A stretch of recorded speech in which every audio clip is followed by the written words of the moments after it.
In a lot of video games, you're running around taking out the bad guys, but in some select games, you are actually the prey. Here are 10 games where you are being hunted.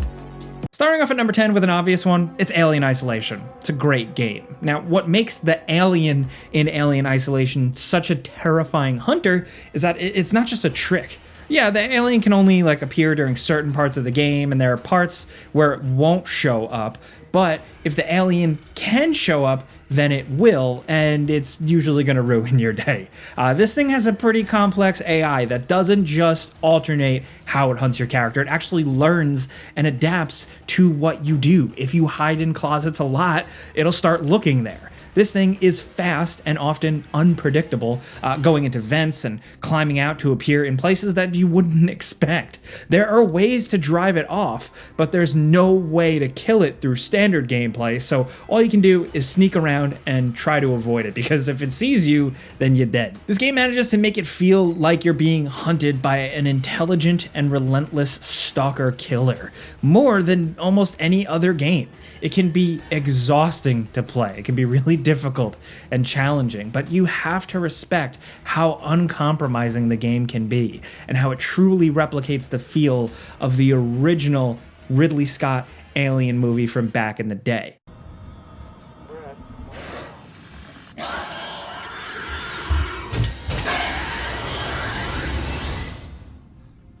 Next, over at number 9, many open world survival games have creatures that hunt you, like The Long Dark or Subnautica, but the Forest games are the ones that really get you paranoid. We're talking about The Forest and the more recent Sons of the Forest. Now, what's interesting about the hunters in these games is how slow of a buildup it is. When you're starting the game, building up some kind of shelter to survive on this seemingly abandoned island, you start seeing figures watching in the distance. For the first few days, they don't approach, and they run away immediately if you try to approach them, but the longer you spend on the island, the braver the inhabitants get. They'll get closer to your base, maybe try and take a swipe at you when your back is turned, but most of the time, they just run away. Now, if you defend yourself, they only get more aggressive, attacking you more blatantly and in larger numbers before eventually just full-on attacking your habitat at night. These attacks never stop unless you either pack up and move or kill enough of them to scare them off, at least for a little while.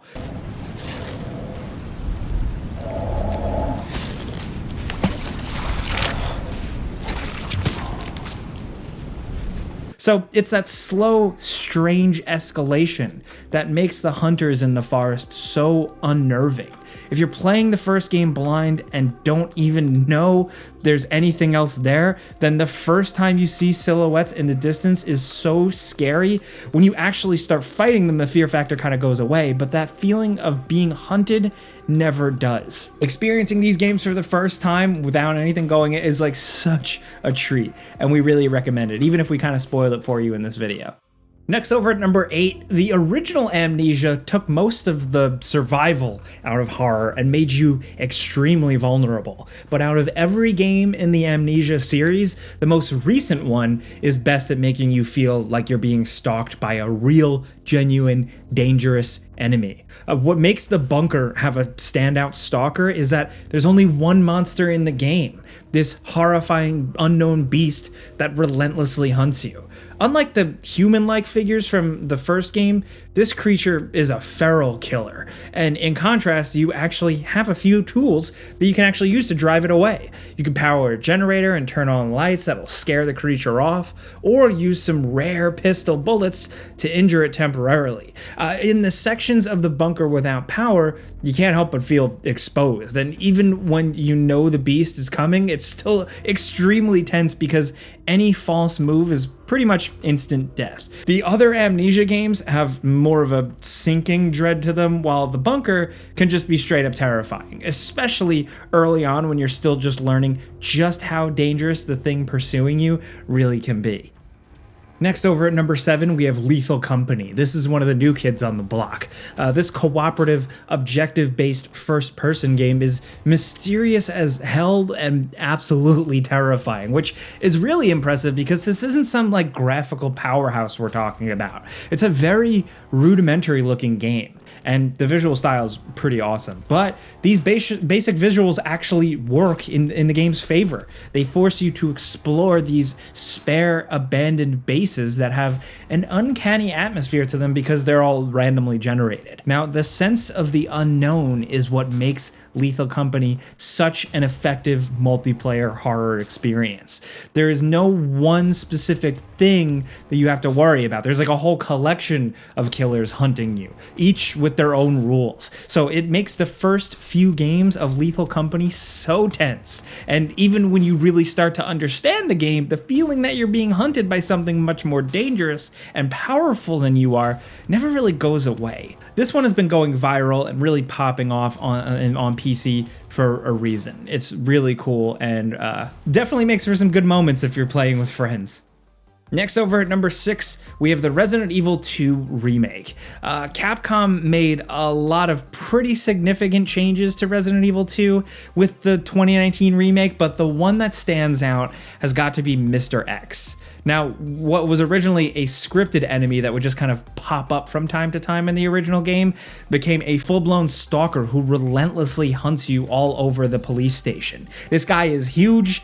He's technically kind of unkillable, and you've got to deal with him sometimes while also trying to solve puzzles and progress and deal with zombies. The most interesting thing about Mr. X is that unlike most stalker enemies who teleport around, he does always technically kind of play fair for the most part.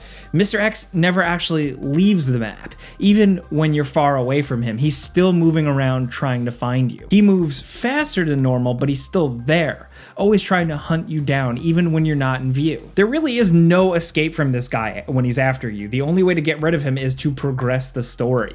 You can slow him down for a minute by shooting him with a bunch of bullets, and maybe he'll kind of like kneel down for a second, but that's the best you can do. Now, the Resident Evil series had its fair share of unkillable enemies who try to hunt you down, and like Resident Evil 3 does a lot with the Nemesis, but Mr. X in Resident Evil 2 is still the scariest and most unpredictable one by far. Plus, he's kind of dressed like the incognito browser logo, like he's just a trench coat and a hat man. I mean, he takes the hat off pretty quickly, but you get what we mean.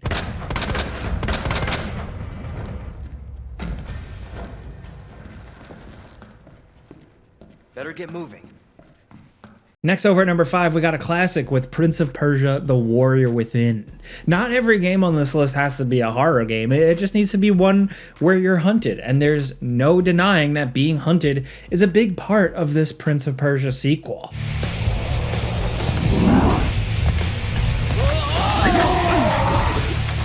Now, this famously was a much darker second entry in the series after Sands of Time, where the prince is hunted by a supernatural monster called the Dahaka, who's just hell-bent on restoring the timeline after the prince changed it in the original game. Now, escaping from this thing is like a lot of the driving force of the plot, and it appears many times throughout your journey to grab the prince. Whenever this thing shows up, it triggers a kind of escape sequence because there's absolutely nothing that can be done against it.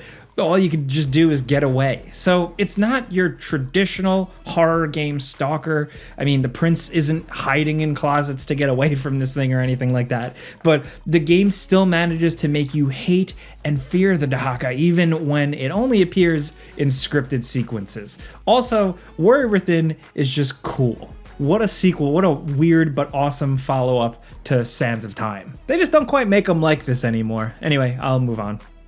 Next, over at number 4, we have the Outer Wilds: Echoes of the Eye DLC. Now, what makes the hunters in the expansion to the base Outer Wilds so scary is that you don't even know you're being hunted. It can take hours or even dozens of hours of exploring and wandering around the mysterious satellite the DLC takes place in before you actually see moving figures in the darkness. The entire DLC, you're wandering around a station with nothing else even close to alive for hours. There's not even any expectation that something would be hunting you, because other than some very big fish, there was nothing intentionally scary about the standard game. So the first time you get jumped by one of these inhabitants, it feels like a punch to the gut.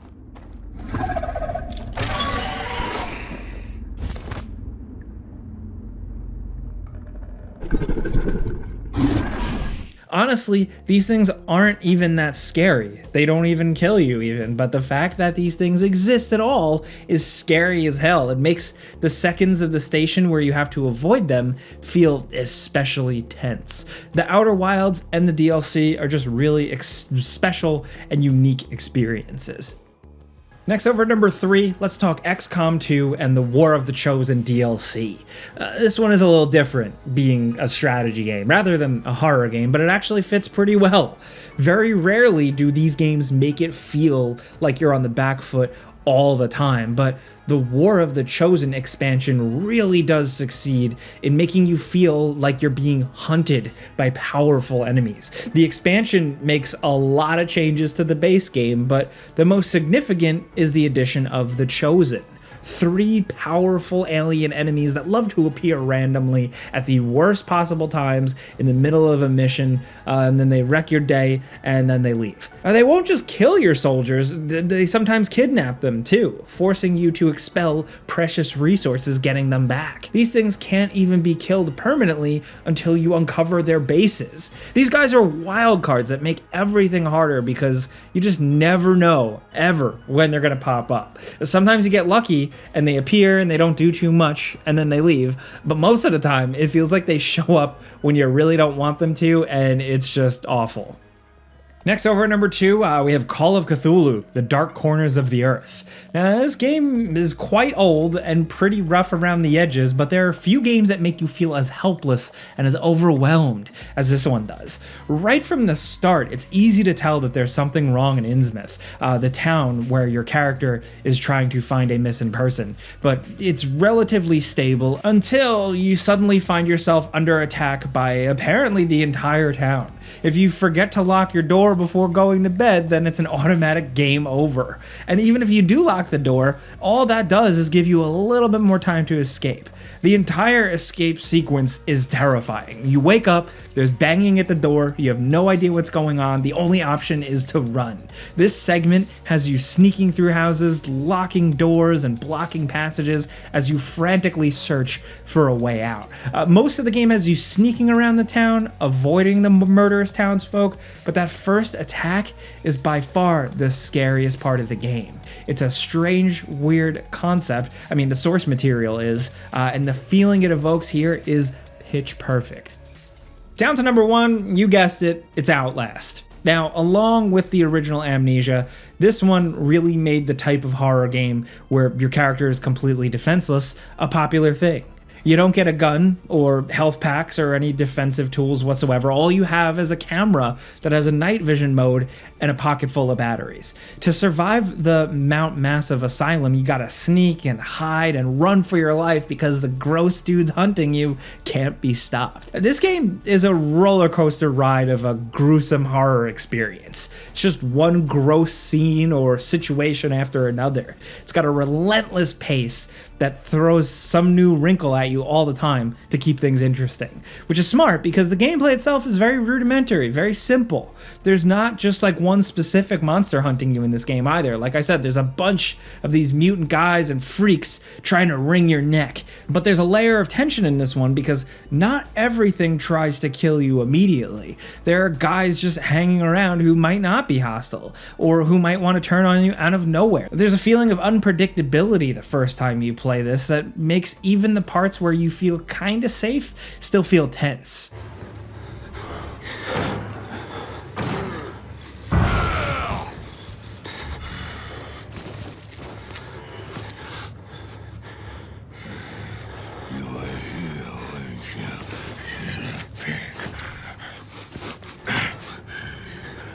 find all yours. There's one other game we wanted to mention as like a bonus. It's called Sir, You Are Being Hunted. We got to mention this strangely comic but terrifying indie game about being hunted by like fancy English robots. The environments are randomly generated so that every time you die, the objectives get scrambled, so you never quite know exactly what to expect, and the entire time you're being hunted by these goofy robots who absolutely want you dead. So even though the whole scenario is this exaggerated kind of weird cartoon, you can't help but feel tense when these guys are around. And like then they're kind of acting like English caricatures. Horror comedy is something that games rarely get right, but this oddball one manages to pull it off, and you should consider it.